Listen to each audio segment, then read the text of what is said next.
Welcome to this episode of Meditations for the Anxious Mind. I'm Frankie, and I will be here with you every step of the way. Let's go for a walk, shall we? Let's talk about what you did last week. Who, me? Yeah, I'm talking to you. The day was Tuesday. The time, 6:57 a.m. You jolted awake after having a horrific nightmare that you don't remember much about. All you remember is staring down the frozen food aisle of an empty supermarket and seeing chickens with human hands tied up as if they were under arrest, and something about flashing lights everywhere. You get up out of bed, trying to piece together the dream and what it could have meant, while you absent-mindedly make yourself a cup of tea. That's not tea. That's my grandfather's remains in a cup of boiling water. You feel you're not the one to blame. After all, you weren't the one who put the urn beside the kettle.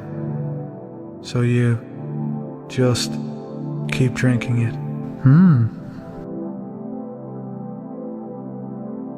A smile twists across your face as you wipe the ash from your mouth.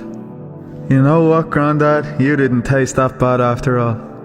You decide it would be a nice idea to brush your teeth, so as to set you up for the day. You trundle towards the bathroom. There's no more toothpaste, you say, but you notice you have 2 bottles of hand sanitizer, so you have a mouthful. Gurgle that straight from the bottle. You look out the window to see if everyone is laughing at you. The coast is clear.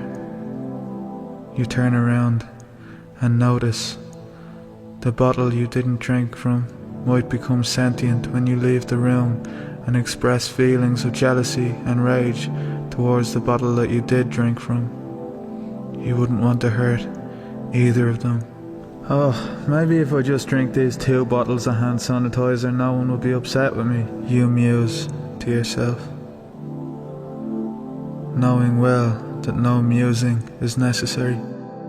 You know in your heart you're drinking that hand sanitizer, and there's not a damn thing anyone on this earth can do to stop you.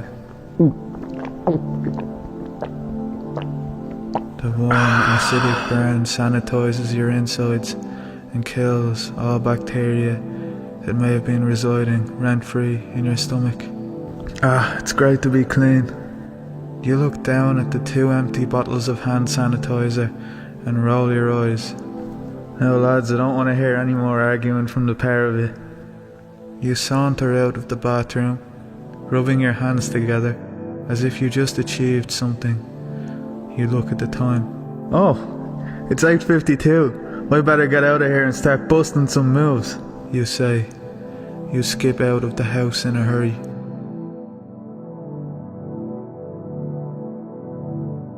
You notice your flatmate's child left his bike in the shed, so you take it without even blinking, and off on your journey you go. You start cycling into the village. All of a sudden, your stomach starts to rumble and you feel dizzy. I don't feel too good. I think the milk I put in my grandfather's ashes was past its expiration date. Just like your granddad. Sorry. You begin to get spots in your vision and hear an indistinct voice. Delirium begins. The voice starts to get louder and more distinct. You notice it's an elderly voice. Hey, it's me, your granddad. You summoned my spirit once you drank my remains, so now I'm living inside your head. Get used to it. We're watching Emmerdale tonight. You start to pull out your hair to make sure you're not still dreaming. And you know I only take a drop of milk in the tea. You almost drown me in the fucking stuff.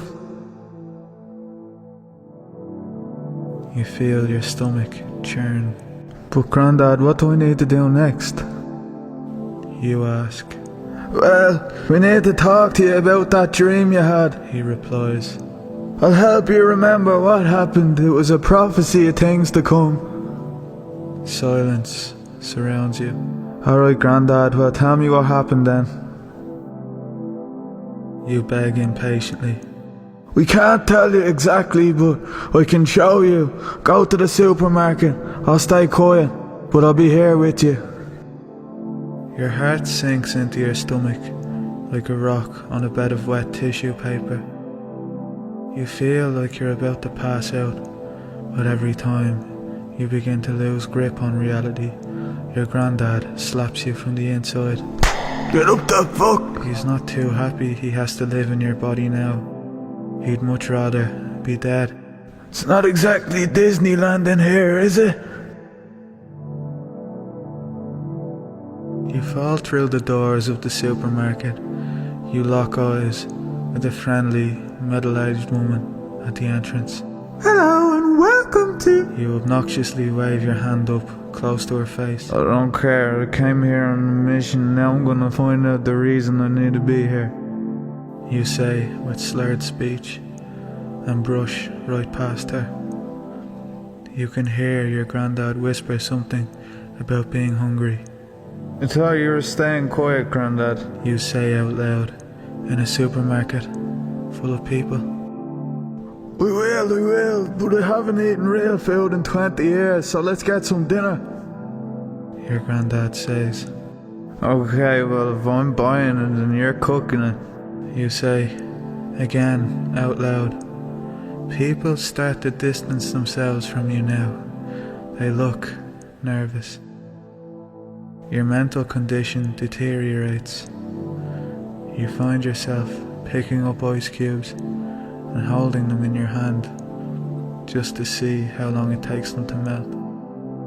Nothing like it. Granddad doesn't say it, but you begin to feel yourself being moved towards the frozen food section. You look in the meat section and pick up the biggest chicken you can find. Grandad, this is like the one in my dream, you say again, by yourself, out loud. Except this one doesn't have little human hands. Your eyes start rolling in the back of your head, and your heartbeat slows to almost a stop, and you haven't even had breakfast yet. Excuse me, sir. The nice, middle-aged woman taps you on the shoulder. We're going to have to kindly ask you to leave. You keep talking to yourself and you're scaring away all of our customers. You look around, noticing the supermarket is empty now, just like in your dream. It's not empty. Stay calm, you fearsome beast. Me, you, and my granddad are here, just like in my dream. You can be a customer too if you like, once you take off that uniform. What time is your break? The poor woman looks past you, as if trying to usher other members of staff to help with the situation, then looks back at you in fear for her life. She clears her throat. Have you been drinking alcohol today, sir? She asks, apologetically. Who, me or my granddad? We ran out of toothpaste, so I drank 2 bottles of hand sanitizer because I didn't want anyone to be jealous or angry with me. The woman freezes, as if she's never built up the tools to deal with a situation like this ever before in her life. Ask her if she's into older men, your granddad says.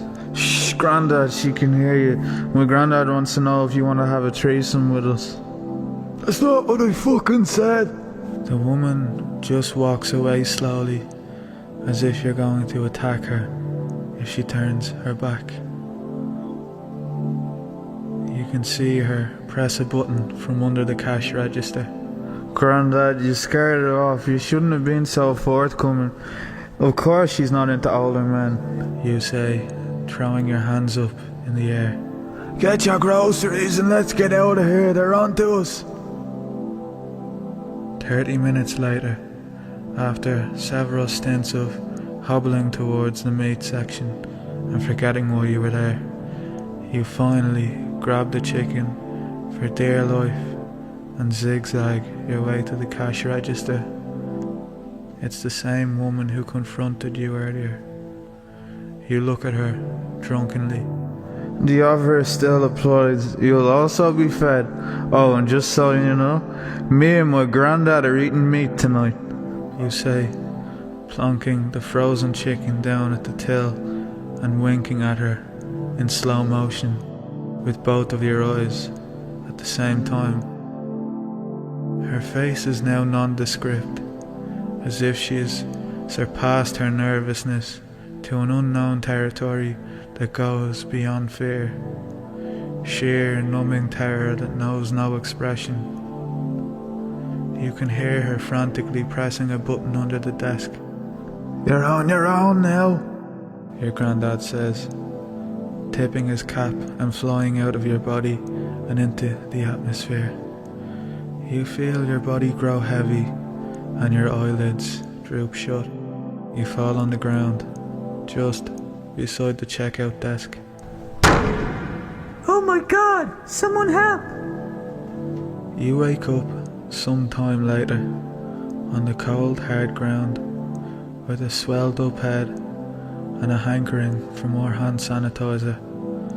You see flashing lights through the entrance of the supermarket, just like you did in your dream. You close your eyes shut once more and wake up to someone clicking their fingers in your face. Come on, buddy, wake up, you need to get out of here.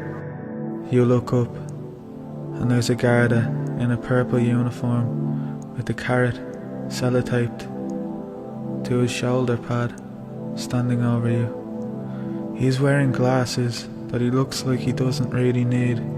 He's also wearing sandals. Who are you? You ask. Me? I'm a member of the Vegan Garda, a new initiative started by Garda Síochána. There are 8 of us vegans on the force. We come from a place called the Gluten-Free Garden Station. What do you got in your shopping bag there, buddy? You start to wonder, does he even care that you're lying on the ground, passed out with ethanol poisoning and alcohol-induced psychosis?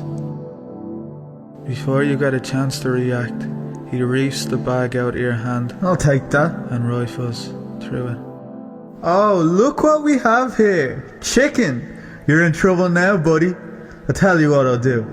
I'll let you walk right back to the frozen food section and put that chicken back where you found it. Sound good? You look at the chicken and think, what would your granddad say? Oh, I'm gonna keep the chicken and eat it tonight. What are you gonna do, handcuff me? The vegan Garda turns beetroot with anger. No, I'm not gonna handcuff you, because that's not within my jurisdiction. I'm gonna do something much worse. I'm gonna shame you for not eating vegan food like I do. Those are shackles you'll wear for a lifetime, buddy. They're invisible, and you'll never pick the lock.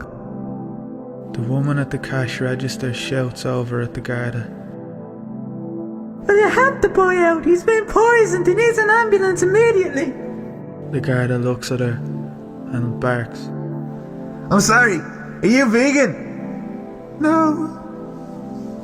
The woman says glumly. Well then let me do my job and let me instill a sense of morality into this waste. The Garda replies. So, I will call you an ambulance, buddy, once you put that chicken back for me. Is that cool? The vegan Garda says with a sadistic smirk. No, I'll just leave with the chicken I paid for. I don't need an ambulance. I'm gonna buy more hand sanitizer, drink the rest of my grandfather's ashes when I get home, and then we'll call it a party. Actually, do you sell any hand sanitizer here? You ask the woman behind the till. I'm afraid we don't. Everyone's gone mad for it. They're buying hand sanitizer like there's no tomorrow. Ugh, fucking alcos. You think to yourself.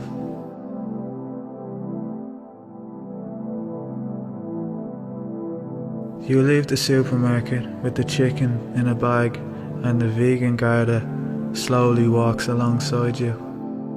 You really sure you want to do this, buddy? The vegan Garda protests. You nod and keep walking. Once you leave the premises, the vegan Garda blocks your path and starts ringing a bell in front of a crowd of people. Hey everyone, I'm a vegan Garda and look over here. This guy just bought chicken and he's going to cook it and eat it tonight. The vegan Garda frantically looks around for validation from friendly faces that agree with the cause he's fighting for. All he is met with is confusion. The bald man in a parka jacket with coffee stains on his sleeve walks past and stares at the vegan Garda. What's wrong with that? You did nothing wrong. Have you nothing better to do than harass people over their dietary choices? The vegan Garda looks like he's about to burst into tears. A young girl walks past with two of her friends. They look shocked at the vegan Garda's public outburst. The vegan Garda is momentarily satiated. Yeah, these girls get it. Vegan all the way. Make sure you tag me in that post at gluten-free garden station. The girl looks up from her phone screen and stares blankly at the Garda. I'm just recording you so the world knows how much of a freak you are. She giggles with her friends and leaves. The vegan Garda has never been so outraged. He takes his carrot out of his shoulder pad and starts nibbling away at it. Ah, this tastes like shit! Is no one really going to tell me how well I'm doing? Did they not see how much better I am than them? At this rate I may as well eat meat. Here, give me that chicken. The Garda grabs the bag right out of your hand, sits on the ground and starts gnawing on the frozen chicken. He doesn't even stop to take off the plastic. This truly is a man unhinged. He looks up at you. I'm sorry you had to see me like this. Come on, buddy, I'll take you home. He's crying into the chicken. You begin to feel sorry for him. Well, why don't you come home with me? All those tears you're crying into the chicken will actually make a nice juice when cooked. If you stop munching on it now while it's raw, we'll have enough between us to enjoy a nice spread. Wow, what a feast, feast, feast, feast. You say with enthusiasm. The vegan Garda wipes his face on his sleeve. Okay, let's go to yours then. He says, We've got some hand sanitizer in the car. that's all we have time for today. You really are a naughty boy. I know your secrets. Don't worry. Goodbye.